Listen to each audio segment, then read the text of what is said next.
Os candidatos na disputa pela Casa Branca apostam na economia para tentar conquistar os eleitores. Ontem, o republicano Donald Trump prometeu combater a inflação e ressuscitar o sonho americano. E a democrata Kamala Harris falou ao lado de Joe Biden sobre a redução no custo de vida.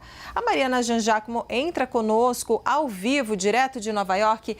Mari, boa tarde para você, bem-vinda ao CNN 360. E eu já te pergunto, em relação a Kamala Harris, qual é o grande desafio dela nessa área da economia para convencer os eleitores, já que ela está no exercício do poder,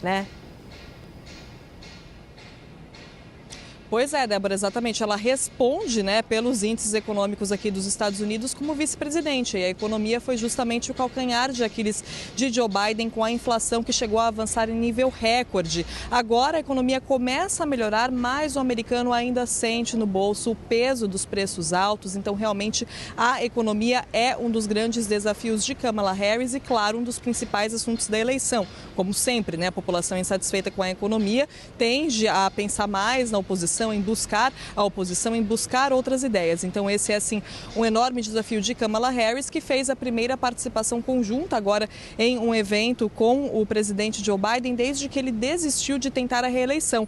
E uma coisa importante, Débora, da gente observar é que as propostas econômicas de Kamala Harris, a política econômica dela, não é tão diferente assim na prática, na verdade, da política econômica defendida por Donald Trump e pelo candidato a vice dele na chapa, J.D. Vance. Então é interessante a gente observar isso na prática, quais são as propostas, e não são tão diferentes assim quando a gente fala de economia, apesar desse assunto ser tão importante e ser, claro, um grande divisor ali entre os dois eleitorados. Então Kamala Harris tem esse desafio de superar as críticas, de encarar as críticas que a população faz à forma como não só Joe Biden, mas ela também, como vice-presidente, lidou com a gestão da economia do país. Lembrando que os Estados Unidos foram muito prejudicados, claro, como o mundo todo, por causa da pandemia. Então tudo isso teve um golpe ali na economia, afetou bastante aqui os índices, mas, claro, como eu disse, a população sentiu isso no bolso, ficou insatisfeita e agora a melhora pode não ser suficiente para convencer